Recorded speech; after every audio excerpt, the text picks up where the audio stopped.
And we're back dito sa ating stalking time. So yan mga babes, no, kung papansin niyo na parang nagiging regular na tong ating stalking time dito no dahil pare-parehas lang kayo ng gusto.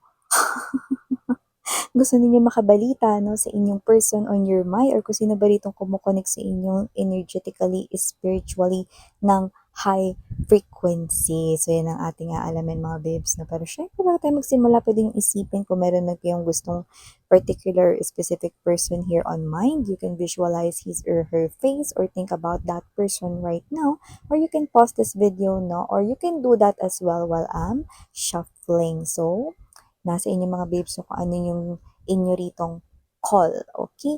And also, please be reminded rin no, na wala tayong gender dito, babae, lalaki, LGBT, lahat welcome.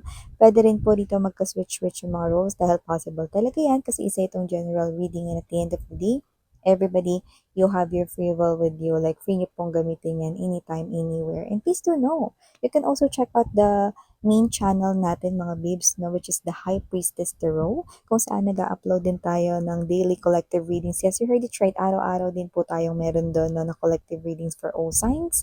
At meron din tayong reading per zodiac sign, no?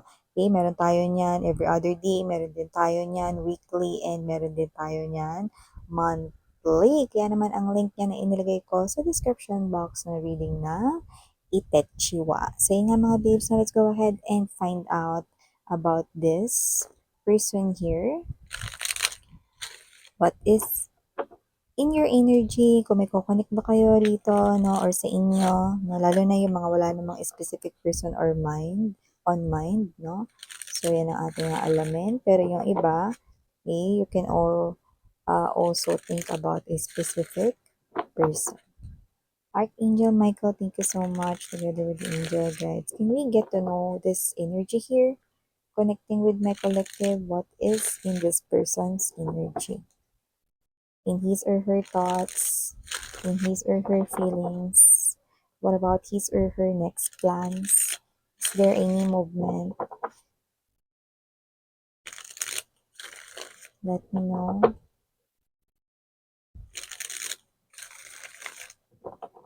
Okay, let's go.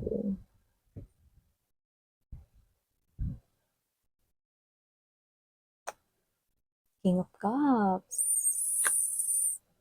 Emperor. Ten of Coins. Eight of Wands. Justice. Okay. Page of Coins. Three of Cups. Knight of Wands. Wheel of Fortune. Three of Wands. Okay. Four of Cups. Bottom of the deck. Magician. Okay. But for some reason, meron tayong permission to check the next one. Magician and the Sibane of Wands. Sibane. Seven of Wands energy. So,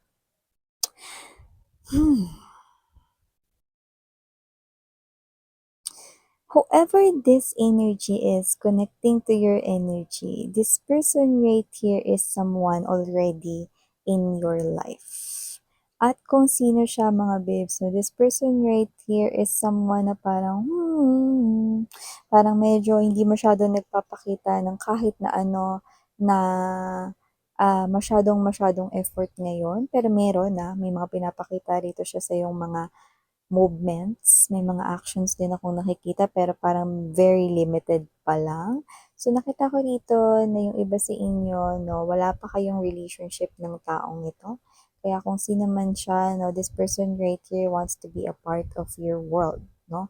Kaya lang siya nagiging maingat dito, kaya medyo konti lang yung movement na ginagawa niya sa ngayon na. Okay? Kasi nakita ko dito, pwedeng yung mga parang little movements ba, miss yan? Kunwari tingin-tingin lang sa'yo, pasulyap-sulyap gano'n, 'no, kinakausap ka pero saglit lang, hi and hello lang 'no, ta's hindi na papahabain yung conversation, ganyan, 'no, or parang nagpapakita rin siya ng little act of kindness 'no, like sharing yung mga kunwari, ito oh, nag-share din ako dun sa isa pa nating office mate, ito sa'yo 'to, ano, ganun lang, 'di ba? Napaka-limited ng actions dito. So, nakita ko dito na limited yung actions pero overflowing yung kanyang feelings for you. King of Cups energy, Emperor right here, Ten of Coins. So tell me, very limited yung action na ginagawa niya pero nakikita ko rito sobra-sobra yung feelings niya sa'yo. To the point na yung intention niya is talagang maging asawa mo, maging kabiyak mo. Others of you, meron kayong age difference nitong tao na 'to. Yung iba, okey, hindi naman gano'n kalayo, hindi rin naman gano'n kalapit, pero, um, yung energy is wala talaga tayong age, pero meron ditong, agwat 'no, sa inyo ritong edad 'no. Ilipat nga natin 'tong mga mahal 'no, kasi nagre-reflect sa ating lamp 'no. So, lipat natin dito sa kabila,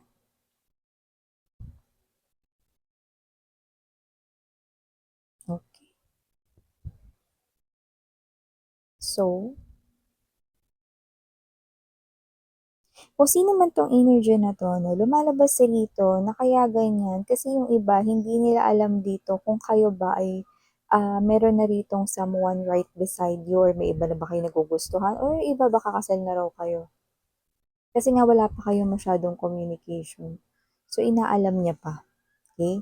Nakita ko rito na yung iba, nakikipag-usap siya sa iba, nakakilala ninyo, no? Friends, katrabaho, no?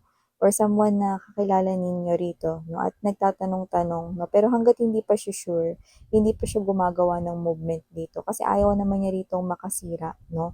Kasi ayaw niya rito makagulo, no? Lalo na kung may boyfriend na kayo, may girlfriend na kayo, or baka may asawa na kayo rito. No? So, nakikita ko rito na itong person na 'to 'no, very, busy yung mundo niya 'no, kasi parang ang dami niyang ginagawa, yun yung nakita ko rito. Parang madalang yung araw na, pahinga siya. Parang lagi siyang may ganap dito 'no, parang lagi siyang may ginagawa 'no. So, parang hindi siya as in talaga, makapagtanong 'no or investigate 'no rito kung kayo ba ay taken na or hindi pa. So, may gano'ng klase ng energy.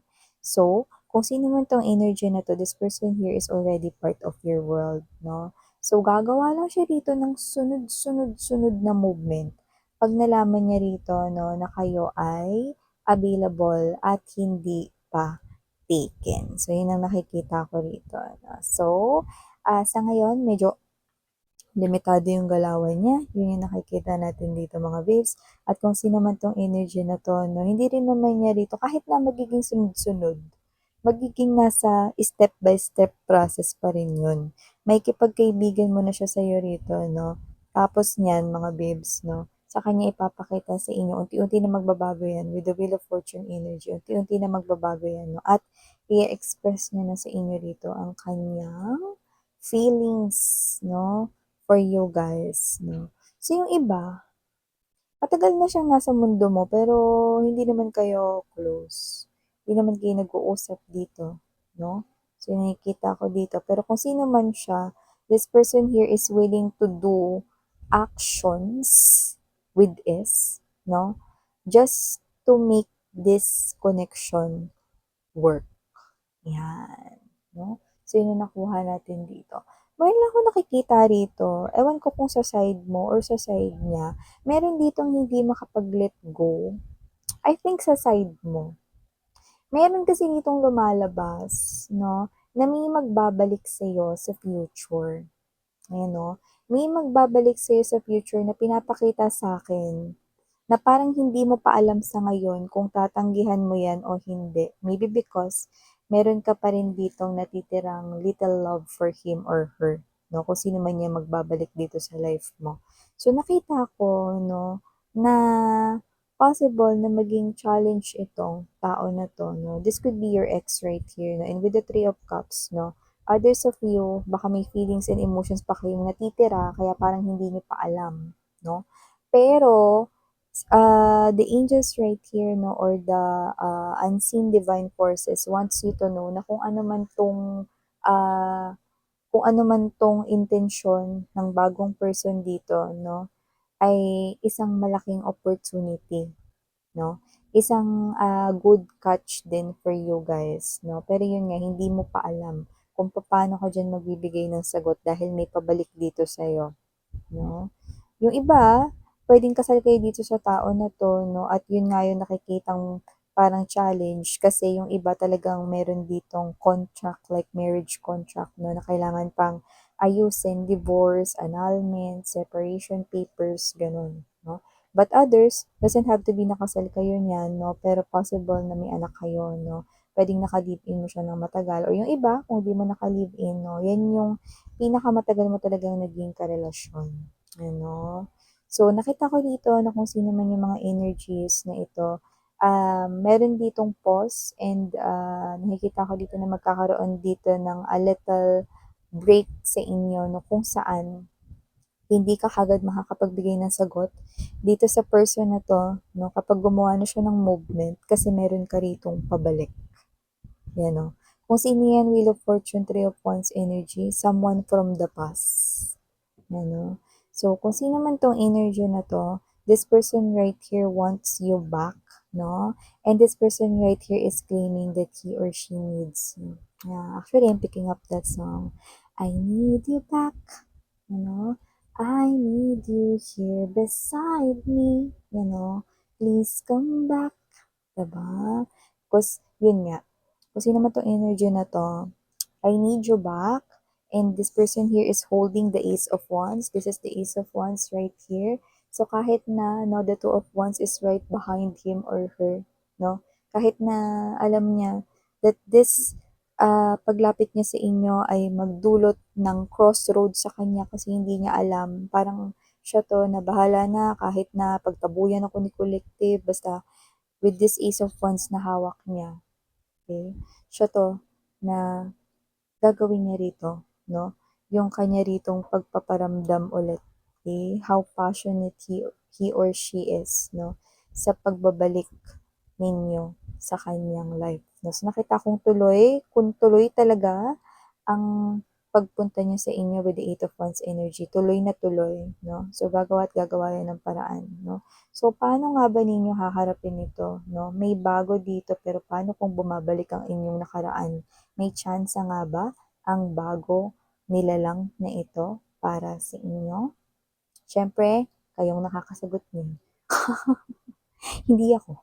Pinakita na sa'kin mga babes 'no, na ito yung inyong challenge dito, okay. So, nakikita ko that kapag nagsisimula ka ng magustuhan yung bago, okay, saka naman babalik yung nakaraan mo, na minsan mo na ring minahal ng sobra dito 'no. So, it's really such a bakit kasi kayo napunta diyan sa complicated na 'yan? Nanermos. So, kung ano man 'tong sitwasyon na 'to 'no, universe has its own take kung bakit niya ito, hinahayaang mangyari, okay. After all, ito pa rin ay makabubuti at makakatulong sa inyo. So, okay, look at, the positive side ng situation na ito, okay. But I'm seeing someone here coming forward, wanting with all honesty to express to you how he or she adores you, okay? But there's also coming back from the past. Someone na talagang minahal mo rin talaga ng sobra. Who is really the one deserving, okay, na magkaroon ng place sa inyong heart.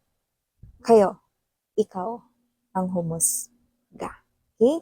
Kasi alam mo kung ano ang iyong ginagawa. No? So, ito yung nakita ko dito. No? So, if you're thinking here of someone you love so much, if he or she is coming back, definitely yes. Okay? And this person right here will eventually do actions, no, to make your relationship work. Pareha sila rito, no, na willing na mag-take ng effort dito, efforts, no, to make this connection here works, no. So, nasa iyo ang laya, no, mamili, okay? Whether this is the new person right here or your past lover here. Ooh, hot seat. Iwan ko sa inyo yan mga babes 'no, ng mga messages na yan and thank you so much again, I'm Miriana on me, Sarang Love and Light.